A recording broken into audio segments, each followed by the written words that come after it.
يا أيها الذين آمنوا كتب عليكم الصيام كما كتب على الذين من قبلكم لعلكم تتقون أياما معدودات. الحمد لله والصلاة والسلام على رسول اللہ وبعد.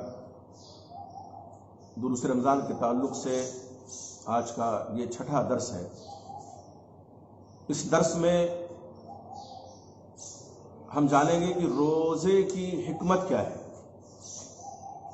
اللہ رب العزت نے جن عبادات کا بندوں کو مکلف کیا ہے ان عبادات کی کچھ حکمتیں بھی ہیں. اللہ رب العزت ہمارا خالق ہے، مالک ہے، تو وہ اپنی مخلوق کے سلسلے میں بہت بڑی حکمت والا ہے اور اچھی طرح جاننے والا ہے. انہی عبادات میں سے ایک عبادت روزہ ہے. روزے کی بھی کچھ حکمتیں ہیں.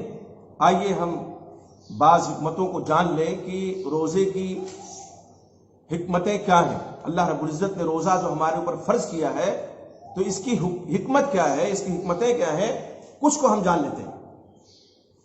ہم اور آپ جانتے ہیں کہ روزہ اللہ کی عبادت ہے اور اس عبادت میں بندہ اپنی محبوب اور پسندیدہ چیز کو چھوڑ کر کے اللہ کا قرب حاصل کرتا ہے.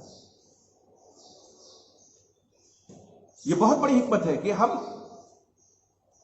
اپنی پسندیدہ مرغوب چیز کو، محبوب چیز کو رمضان کے دنوں میں اللہ کے لیے چھوڑ دیتے ہیں. اور ایک روزے دار کے ایمان کی سچائی اور اللہ سے جو اس کا قرب ہے وہ کمال عبودیت، اللہ سے غائب درجہ محبت اور اللہ سے اس کی چاہت کا پتہ چلتا ہے کہ ایک روزے دار بندہ اپنی خواہشات پہ کنٹرول کرتا ہے، جائز چیزوں کو بھی اللہ کے لیے چھوڑ دیتا ہے. کھانا، پانی، جماع، ان تمام چیزیں اللہ کے لیے اس نے چھوڑا ہے اور یہ چیزیں انسان کو مرغوب ہیں. ظاہر ہے اللہ کی محبت جب بندے کے دل میں ان تمام چیزوں سے زیادہ ہوگی تبھی وہ چھوڑے گا. اس لیے کہ کوئی محبوب چیز اسی وقت آدمی چھوڑتا ہے اور اسی کے لیے چھوڑتا ہے کہ جو اس چیز سے زیادہ اس کے دل میں جگہ بنا لے اور زیادہ پسندیدہ ہو، زیادہ محبوب. یہ بہت بڑی حکمت ہے کہ روزہ ہم رکھتے ہیں تو یہ پتا چلتا ہے کہ ہم نے جائز خواہشات رمضان کے دنوں میں چھوڑی ہیں. کس کے لیے؟ اللہ رب العزت کے لیے، خالصۃ لوجہ اللہ. تو اللہ کی محبت ان تمام چیزوں سے زیادہ ایک روزے دار کے، ہمارے آپ کے دل میں ہے. اسی طرح سے خشوع و خضوع اپنا کر کے ہم اس مقام و مرتبے تک پہنچ سکتے ہیں جو متقیوں کا مقام ہے.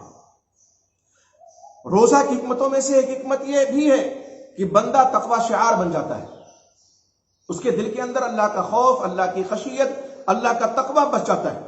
اور اسی کو تو اللہ رب العزت نے قرآن مجید میں فرمایا، یا ایھا الذین آمنوا کتب علیکم الصیام کما کتب علی الذین من قبلکم لعلکم تتقون. کہ ایمان والو تم پر روزے اسی طرح فرض کیے گئے ہیں جس طرح تم سے پہلے لوگوں پر فرض کیے گئے تھے. مقصد کیا ہے؟ حکمت کیا ہے؟ لعلکم تتقون، تاکہ تم متقی بن جاؤ. تو تقوی آ جائے بندے کے دل میں، اللہ کا خوف بس جائے بندے کے دل میں. یہ بڑی حکمت ہے رمضان کے روزے کی. اور دراصل یہی شرعی روزہ ہے کہ بندہ جس کی محافظت کر کے اللہ کا قرب حاصل کرتا ہے اور روزے کو توڑنے والی چیزوں سے، منہیات سے اجتناب کرتا ہے، جھوٹ بولنے سے بچتا ہے، جھوٹ پر عمل کرنے کو ترک کر دیتا ہے.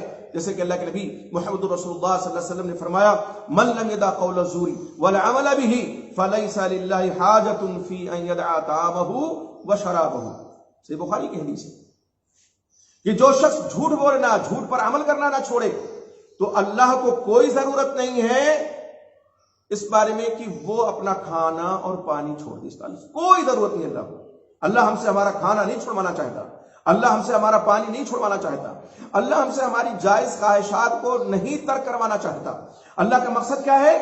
کہ ہم اللہ کا خوف دل میں بسا لیں، اللہ کا تقوی دل میں بسا لیں، متقی بن جائیں. یہ بڑی حکمت ہے رمضان کے روزوں کی. اسی طرح سے روزہ کی حکمتوں میں سے یہ بھی ہے کہ روزے دار کا دل ذکر و فکر کے لیے خالی ہو جائے. اللہ کے ذکر کے لیے، فکر آخرت کے لیے خالی ہو جائے، اور جو اس کی چاہت ہے، اس کی خواہش ہے، جو اس کی خواہشات ہیں، مثلا وہ کھانا چاہتا ہے، پانی چاہتا ہے، کوئی اور جائز خواہشات اس کی ہے رمضان کے دنوں میں، تو اگر وہ بچتا ہے بہتر ہے، اور اگر نہیں بچتا ہے تو ان خواہشات کی وجہ سے اس کے دل پہ غفلت طاری ہو جاتی ہے، اور بسا اوقات اس کی وجہ سے دل سخت ہو جاتے ہیں، دل سخت ہو جاتے ہیں۔ آپ دیکھیے، جب آدمی اپنے دل کی خواہش کو پورا کرتا رہے گا تو ظاہر سی بات ہے وہ اللہ کے ذکر سے غافل ہو جائے گا، عبادتوں سے غافل ہو جائے گا، اور اسی طرح سے ہو سکتا ہے اس کا دل بھی سخت ہو جائے۔ اسی لیے اللہ کے نبی محمد رسول اللہ صلی اللہ علیہ وسلم نے ہلکا کھانے پینے کا حکم دیا ہے، ہدایت دی آپ نے کہ کھانے پینے کے تعلق سے میانہ روی اختیار کرو، ہلکا کھاؤ پیو۔ آپ صلی اللہ علیہ وسلم ایک حدیث میں بیان فرماتے ہیں، ابن ماجہ کی روایت اور صحیح روایت ہے، آپ صلی اللہ علیہ وسلم فرماتے ہیں ما ملأ آدمی وعاء شرا من بطن، کوئی آدمی کوئی برتن نہیں بھرتا ہے جو پیٹ سے زیادہ برا ہو، پیٹ سے برا انسان آدمی کوئی برتن نہیں بھرتا۔ آپ صلی اللہ علیہ وسلم نے فرمایا حسب الآدمی لقیمات، آدمی کے لیے چند لقمے کافی ہے، یقیمنا صلبہ، جن لقموں کی وجہ سے اس کی پیٹھ کیا ہے، سیدھی رہے، طاقت اس کی بنی رہے۔ وَإِذْ غَلَبَتِ الْآدَمِيَّ نَفْسُهُ، اور اگر آدمی پر اس کا نفس غالب آ جائے، نفس یہ کہے، دل یہ خواہش کرے کہ بھی تھوڑا اور کھا لو، تو آپ صلی اللہ علیہ وسلم فرماتے ہیں، کتنی پیاری ہدایت آپ صلی اللہ علیہ وسلم دیتے ہیں، فَثُلُثٌ لِلطَّعَامِ، ایک ثلث کھانے کے لیے، پیٹ کے 3 حصے، ایک ثلث جو ہے کھانے کے لیے، وَثُلُثٌ لِلشَّرَابِ، یعنی 1/3 کھانا، وَثُلُثٌ لِلشَّرَابِ، 1/3، ایک ثلث پانی کے لیے، وَثُلُثٌ لِلنَّفَسِ، اور ایک ثلث 1/3 سانس لینے کے لیے۔ 1/3 کھائیں پیٹ کے حصے میں، 1/3 پانی کے لیے، 1/3 سانس لینے کے لیے۔ تو یہ حکمت ہے روزے کی کہ جب بندہ روزے سے ہوتا ہے اس کا پیٹ خالی ہوتا ہے اور وہ خواہشات سے بچ جاتا ہے۔ افسوس جب ہوتا ہے جبکہ لوگ دن بھر تو روزے سے بہت سے لوگ رہتے ہیں، لیکن جیسے ہی افطار کا وقت آتا ہے ایسے ٹوٹ پڑتے ہیں، لگتا ہے کہ کئی دن کے بھوکے ہیں، اور پھر گلے تک وہ سب کچھ بھر لیتے ہیں۔ میرے بھائی، پھر وہ نمازوں سے بھی غافل ہو جاتے ہیں، تراویح سے بھی غافل ہو جاتے ہیں۔ ایسا نہیں کرنا چاہیے، روزے کی اس حکمت کو ہمیں پیش نظر رکھنا ہی چاہیے۔ اسی طرح سے روزہ کی حکمتوں میں سے یہ بھی ہے کہ مالدار جو ہیں، اللہ نے جن کو بے شمار نعمتوں سے نواز رکھا ہے، ان کو شکریہ کا موقع اللہ دیتے ہیں کہ سب کچھ ہوتے ہوئے رمضان کے دنوں میں اپنے آپ کو انہوں نے بچایا، تو جو ان کے پاس اللہ نے نعمت دے رکھی ہے اس پر اللہ کا شکر ادا کرتے ہیں، اللہ کی تعریف کرتے ہیں کہ اللہ ایک ہی مہینہ ہمیں ان سے بچنا ہے، وہ بھی دن میں، لیکن ہم پورے 11 مہینے بعد میں تیری ان دی ہوئی نعمتوں سے ہم شادکام ہوں گے، ہم ان سے فائدہ اٹھائیں گے۔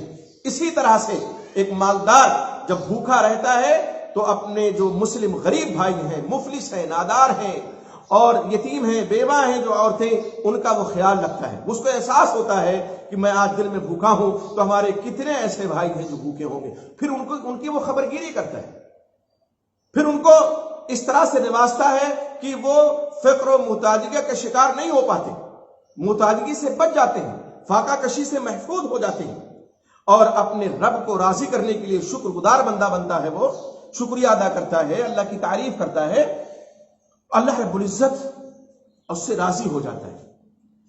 اللہ کے نبی محمد رسول اللہ صلی اللہ علیہ وسلم نے فرمایا، صحیح مسلم کی روایت ہے، ان اللہ یرضى عن العبد ان یاکل الاکلۃ فیحمد، بے شک اللہ رب العزت اپنے بندے سے خوش ہوتا ہے کہ وہ کچھ کھاتا ہے تو اللہ کی تعریف کرتا ہے، فیحمدہ علیہا، اس پر اللہ کی تعریف کرتا ہے، اور یشرب الشربۃ، یا کچھ پیتا ہے، پانی پیتا ہے، کوئی چیز پیتا ہے، فیحمدہ، اللہ کی تعریف کرتا ہے، علیہا، اس پر، تو اللہ اس سے راضی ہوتا ہے۔ تو یہ حکمت ہے روزے کی کہ اللہ نے موقع دیا ہے کہ ہم رب کو راضی کر لیں، کھائیں، اللہ کا شکر ادا کریں، افطار ہم کرتے ہیں، اللہ کا شکر ادا کریں، وہ دعا جو ثابت ہے وہ ہم پڑھتے ہیں، اللہ کا شکر ادا کرتے ہیں اور افطار کے وقت جو دعا کرتے ہیں اللہ وہ دعائیں ہماری قبول فوراً کر لیتے ہیں، جیسا کہ اللہ کے نبی محمد رسول اللہ صلی اللہ علیہ وسلم نے فرمایا۔ اسی طرح روزہ کی حکمت یہ ہے کہ یہ شہوت کو توڑ دیتا ہے۔ روزہ بڑی معروف و مشہور حدیث ہے، نوجوانوں کو خصوصاً آپ صلی اللہ علیہ وسلم نے خطاب فرمایا، یا معاشر الشباب من استطاع منکم الباءۃ فلیتزوج، اے نوجوانوں کی جماعت، جو تم میں سے شادی کی طاقت رکھتا ہے وہ شادی کرے، نان نفقے کی جو طاقت رکھتا ہے وہ شادی کرے۔ یا معاشر الشباب من استطاع منکم الباءۃ، نان نفقے کی جو طاقت رکھتا ہے شادی کر سکتا ہے وہ شادی ضرور کرے۔ کیوں؟ فإنه أغض للبصر، اس لیے کہ یہ شادی نگاہوں کو نیچا کرتی، وأحسن للفرج، اور شرمگاہ کی زیادہ حفاظت اس سے ہوگی۔ اور جو طاقت نہیں رکھتا، ومن لم يستطع فعليه بالصوم، جو نان نفقہ کی طاقت نہیں رکھتا، شادی نہیں کر سکتا، ضروری ہے کہ وہ روزہ رکھے۔ علیہ بالصوم، اس کو چاہیے کہ وہ روزہ رکھے۔ کیوں؟ فإنه له وجاء، اس لیے کہ روزہ اس کی شہوت کو توڑ دے گا۔ تو روزہ کی ایک حکمت یہ بھی ہے، یہ تمام حکمتیں ہم پیش نظر رکھیں تو انشاءاللہ روزہ رکھنا ہمارے آپ کے لیے آسان ہوگا۔ ہم رب کی رضا بھی اکٹھا کر لیں گے، اپنے دامن میں سمیٹ لیں گے، اپنے غریب نادار بھائیوں کی ہم مدد بھی کر دیں گے، اور ہمارا دل مطمئن ہوگا، خوش ہوگا، اور رب کو راضی کرنے کا یہ موقع ہم اگر نہیں گنوائیں گے تو یقیناً انشاءاللہ ہم رب کو راضی کر دیں گے۔ اللہ سے دعا ہے کہ اس ماہ مبارک میں اللہ تعالی ہم سے، آپ سے، تمام مسلمانوں سے راضی ہو جائے، اور یہ وبا، یہ بلا جو آج مسلط ہے، اللہ اس کا خاتمہ فرما دے۔